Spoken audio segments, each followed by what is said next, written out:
Hi guys, good morning. This is Dan. Welcome to Engelgeist. For those of you that are new, welcome.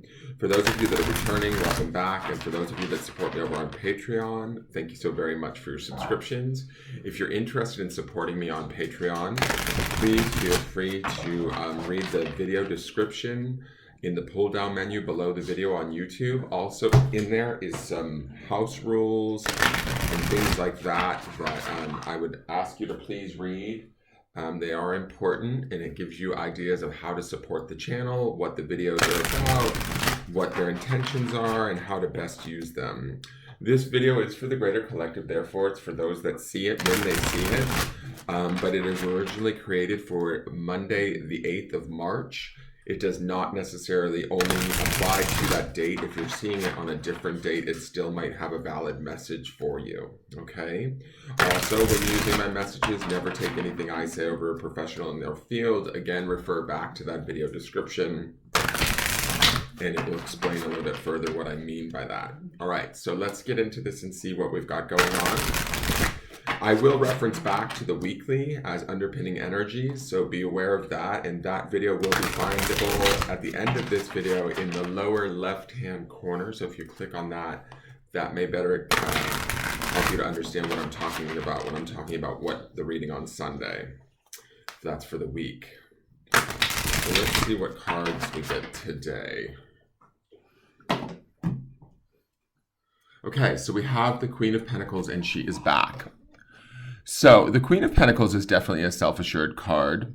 She's sort of the element of earth, obviously, because she is Pentacles, but she's also got that watery aspect of being the queen, right? That nurturing, mothering, sort of caretaking, emotional aspect.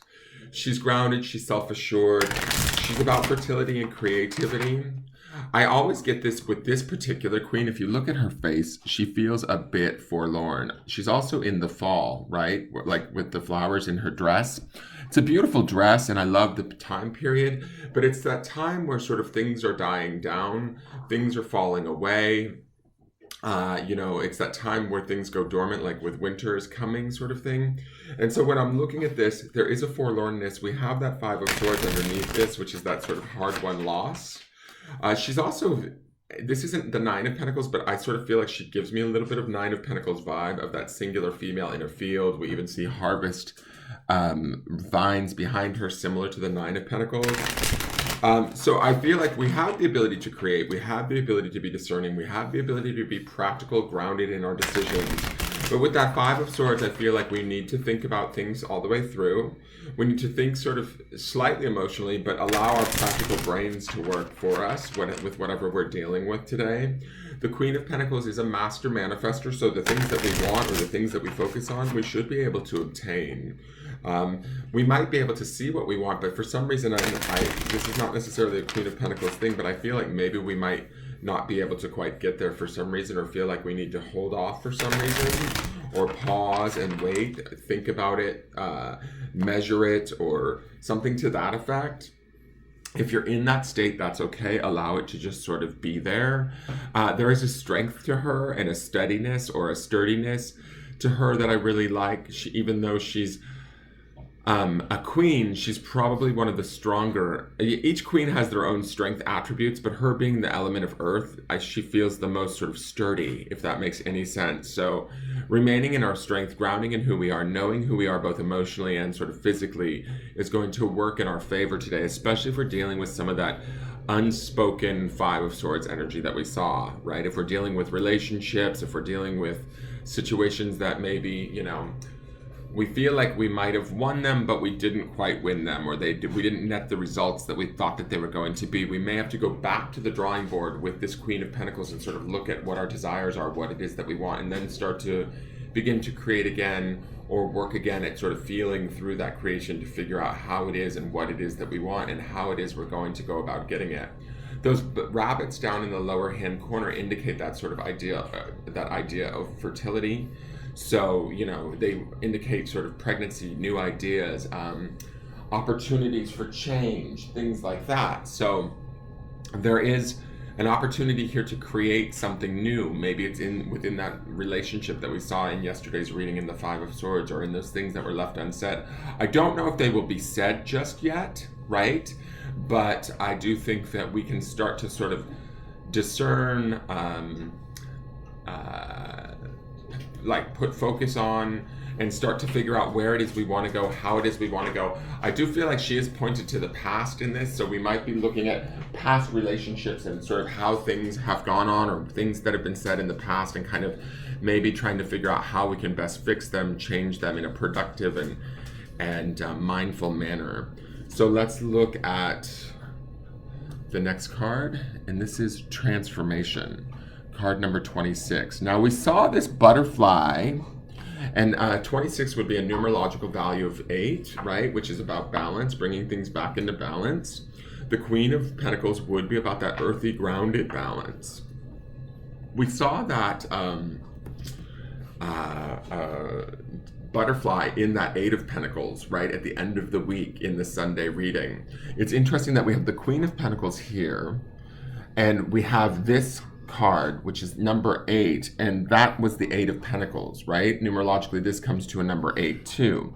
So this word transformation, there's something that ideally we want to change, or we want to work towards changing, and I think that we can do so. I love that this butterfly is pinned at her heart. So, and when I think about the Queen of Pentacles, she is that emotional yet physical sort of marriage of energies, right? She's the earth and the water kind of married together, the emotions and the physicality married together. So our emotions, or where we are at emotionally, as long as we're grounded and guided in our sort of intelligence, our practicality, that sort of thing, I believe that we can transform something, but we also have to be coming at it from this space of our heart and allowing it to grow from our heart. There's definitely an attention here to our heart. So looking back to situations or areas where maybe we would like them to be different, we can't necessarily go back into the past and fix it, but we can sort of transform it from the now. Does that make sense? And that's also sort of the practical nature of the Queen of Pentacles. She can work in the now and work her way forward, but she has to also maybe sort of look to the past to understand where previous, I don't want to say mistakes, but where previous things that have happened, we want to avoid or not have happen again. I hope that makes sense. Let me read Transformation to you. That's number 26. Process, identity, seek answers. A woman dressed in a red polka dot dress, the upper part has already begun the process of transforming into a butterfly. With her hand, she touches her chest. Is the butterfly a part of her body? Is it a symbol of her soul? Is the woman transforming into a new life? This card leaves us with more questions than answers. Maybe you will find answers by thinking about how you would respond to these questions. Am I the person I would like to be? What can I do right now to transform some small part of myself? Now, the Queen of Pentacles would be the queen of also physical transformation, or transformation within our physical world. So if there is something that we want to change about where our life is at, or how our life is at, or where we've been, or how we've been acting, we can do that today with these two cards working in our favor. The Queen of Pentacles will keep us practical, grounded, and strong as we go about sort of seeking the answers that we need. Remember, we're looking for that stone for the week of clarity.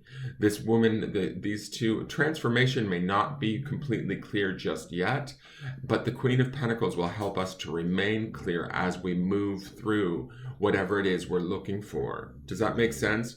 As we move towards whatever it is that we need to change. And also these fall colors that we have here with her representing Earth, those are the things where certain aspects of ourselves, ways of being, may need to fall away for us to sort of find the answers that we need and truly transform. So let's see the grounding stone. The grounding stone for today is still on marble, similar to yesterday's clarity stone, but the word is desire. Whoops. So what is it that we desire, right? What is it that we desire at our very heart? This pink butterfly makes me think of that the pinks and reds in her dress.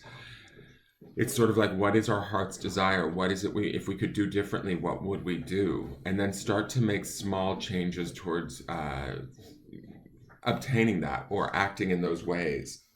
That would be what you want to focus on, ground in, taking small actionable steps towards whatever that desire may be.